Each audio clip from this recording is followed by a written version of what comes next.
পথ এখনো শেষ হয়নি, গল্পও বাকি আছে। পাহাড়ের ডাকে সাড়া দিয়ে চলেছি নতুন খোঁজে। গতকালের সূর্যাস্ত রেখে গেছে কিছু স্মৃতি, আর আজকের ভোর নিয়ে এসেছে নতুন অভিযানের প্রতিশ্রুতি। গতকালের গল্পটা শেষ হয়েছিল অযোধ্যা পাহাড়ের বুক চিরে এগিয়ে চলা এক সুন্দর বিকেলে। কিছুটা দৃশ্য, কিছুটা অনুভূতি, আর কিছু গল্প তখনও বাকি রয়ে গেছিল।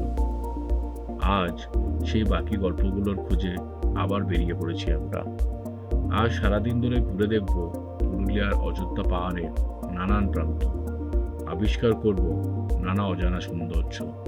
তাহলে চলুন, দেরি কেন, চলুন আপনাদের সঙ্গেই শুরু করি আজকের এই নতুন অধ্যায়, নতুন অভিযান with Shubhojatra. Every road has a story. Hello, good morning. পুরুলিয়ায় আজকে আমাদের দ্বিতীয় দিন। খুব সুন্দর দৃশ্য, চতুর্দিকে বৃষ্টি হচ্ছে না, কিন্তু মেঘলা ওয়েদার। খুব সুন্দর দেখা যাচ্ছে এখান থেকে।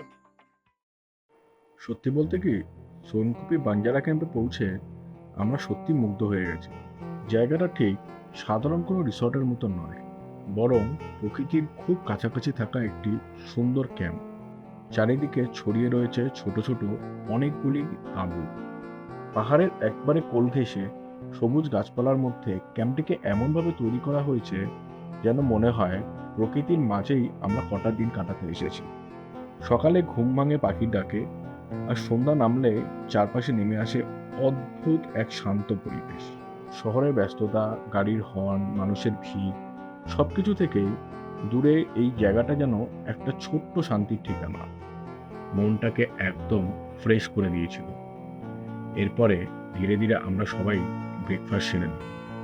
আজকের ব্রেকফাস্টে ছিল গরম গরম লুচি, আলুর তরকারি, আর তার সঙ্গে একটা করে সিদ্ধ ডিম। সত্যি বলতে কি, লুচি আর আলুর তরকারিটার স্বাদ ছিল দারুণ। খাওয়া দাওয়া শেষ করে আর বেশি সময় নষ্ট না করে আমরা বেরিয়ে পড়লাম, কারণ এখনো আমাদের বেশ কয়েকটা জায়গা ঘোরা বাকি ছিল। গাড়ি স্টার্ট হওয়াতেই আবার শুরু হলো নতুন পথের গল্প। সবুজে ঘেরা রাস্তা, পাহাড়ি দৃশ্য, আর একের পর এক নতুন অভিজ্ঞতা আমাদের জন্য অপেক্ষা করছিল। কেষ্টবাজার লেক দিয়ে এগোতে এগোতে আমরা পৌঁছে গেলাম অজানা একটি শিব মন্দিরের সামনে।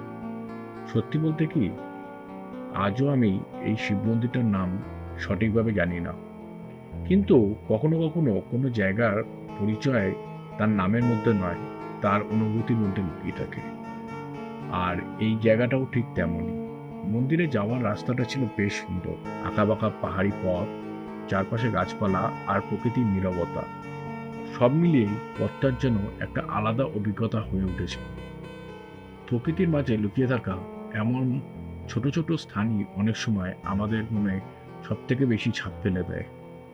কিছুক্ষণ সেখানে সময় কাটিয়ে চারপাশটা ঘুরে দেখে আর কিছু সুন্দর মুহূর্ত ক্যামেরাবন্দি করে আমরা আবার রওনা দিলাম পরবর্তী গন্তব্যের উদ্দেশ্যে। শিব মন্দির থেকে বেরিয়ে আবার শুরু হলো আমাদের পথ চলা।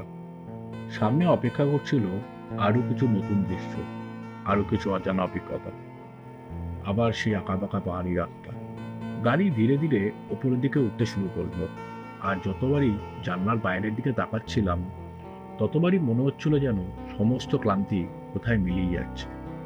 চারপাশের সেই বিস্তীর্ণ সবুজ, পাহাড়ের সারি আর প্রকৃতির অপূর্ব সৌন্দর্য মনটাকে এক অন্য রকমের মুক্তির অনুভূতি দিচ্ছিল। যতই আমরা উঁচুতে উঠছিলাম, দৃশ্যগুলো যেন আরো সুন্দর হয়ে উঠছিল। দূরের পাহাড়গুলো একটার পর একটা স্তরের মতন চোখের সামনে ভেসে উঠছিল। কখনো ঘন জঙ্গল, কোথাও খোলা আকাশ, আবার কোথাও পাহাড়ের বুক চিরে চলে যাওয়া সরু রাস্তা। প্রকৃতি যেন নিজের সেরা রূপটা সাজিয়ে ধরছিল আমাদের সামনে। গাড়ির জানলা দিয়ে আসা ঠান্ডা হাওয়া আর সেই মনোমুগ্ধকর দৃশ্য আমাদের পুরো যাত্রাটাকে আরও বিশেষ করে তুলছিল।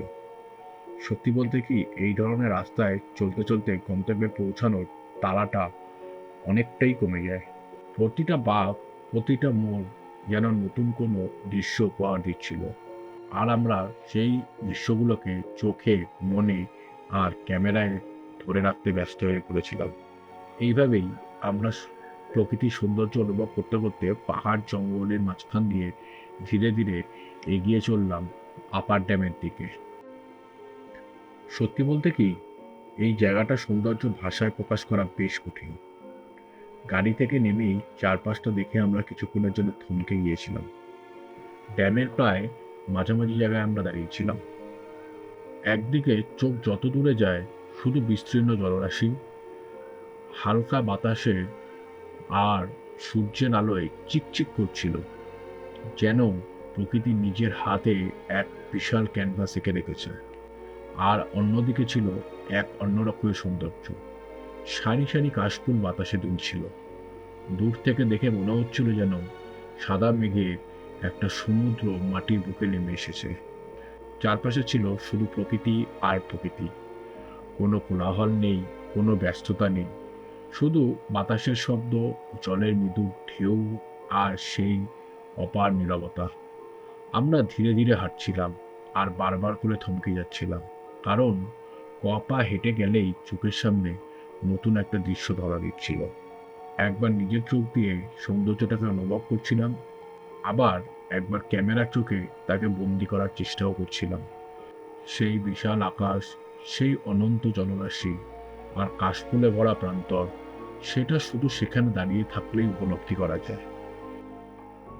ঘড়ির দিকে তাকিয়ে দেখলাম সময় কিন্তু আর খুব বেশি নেই। আর আমাদের তালিকায় তখনও বাকি ছিল দুটো গুরুত্বপূর্ণ গন্তব্য। একদিকে মার্বেল লেক আর অন্যদিকে সেই আগের দিনে দেখা জলপ্রপাতটাকে আরেকবার কাছ থেকে দেখার ইচ্ছা। তাই আর সময় নষ্ট না করে আমরা দ্রুত রওনা দিলাম মার্বেল লেকের উদ্দেশ্যে। পাহাড়ি রাস্তা ধরে কিছুটা এগোনোর পর পৌঁছে গেলাম মার্বেল লেকের প্রবেশপথে। লেকের আগে একটা ছোট্ট বাজারের মতো জায়গা চোখে পড়ল। সেখানে ছোট ছোট দোকান সাজিয়ে বসেছেন স্থানীয় মানুষজন। কোথাও খাবারের স্টল, কোথাও আবার হাতে জিনিসপত্র তৈরি, আবার কোথাও স্থানীয় নানা রকম জিনিস বিক্রি হচ্ছিল। চারপাশে পর্যটকদের ভিড়ও বেশ ভালোই লাগছিল। কেউ ছবি তুলছেন, কেউ কেনাকাটি করছেন, আবার কেউ পরিবারের সঙ্গে গল্প করতে করতে এগিয়ে যাচ্ছেন। আমরাও সেই ছোট্ট বাজারের মধ্যে দিয়ে ধীরে ধীরে হাঁটতে শুরু করলাম। আর কিছুক্ষণ পরই হঠাৎ করেই চোখের সামনে ভেসে উঠল এক অপূর্ব সৌন্দর্য দৃশ্য। সামনেই মার্বেল লেক, জলের শান্ত বিস্তার, চারপাশে উঁচু পাথুরে পাহাড় আর প্রকৃতির এক অনবদ্য সৃষ্টি। লেক আর সেই জলপ্রপাতের অপূর্ব স্মৃতি সঙ্গে নিয়ে আমরা এগিয়ে চললাম আমাদের শেষ গন্তব্য, অর্থাৎ আমাদের বাঞ্জারা ক্যাম্পের দিকে। ধীরে ধীরে আমাদের পুরুলিয়া সফর শেষের পথে এগিয়ে এসেছিল। এবার সময় বাড়ি ফেরার। তবে ফেরার পথটাও যে এত সুন্দর হতে পারে সেটা আমি আগে ভাবিনি। আসার সময় যে আমরা এই রাস্তা দিয়ে আসিনি, কিন্তু ফেরার সময় ইচ্ছা করেই এই পথ বেছে নিয়েছিলাম। আর সত্যি বলতে কি, সিদ্ধান্তটা একদম সঠিক ছিল। রাস্তার দুপাশ জুড়ে ঘন জঙ্গল, মাঝখান দিয়ে চলে গেছে কালো পিচের সরু রাস্তা। দূর পর্যন্ত তাকালেও শুধু সবুজ আর সবুজ। দৃশ্যটা যেন কোনো সিনেমার সুদৃশ্যের মতো লাগছিল। গাড়ি এগিয়ে চলছে নিজের ছন্দে, আর আমরা জানলার বাইরে তাকিয়ে সেই সৌন্দর্যকে মন ভরে উপভোগ করছিলাম। কখনো ছবি তুলছিলাম, কখনো ভিডিও করছিলাম, আবার কখনো চুপচাপ প্রকৃতির দিকে তাকিয়েছিলাম। এমন রাস্তা খুব বেশি দেখা যায় না, যেখানে গন্তব্য পৌঁছানোর তারার থেকে পথের সৌন্দর্য বেশি আকর্ষণ করে।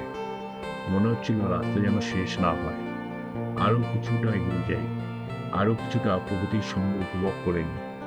পুরুলিয়ার এই কটা দিন আমাদের অনেক সুন্দর স্মৃতি উপহার দিয়েছে।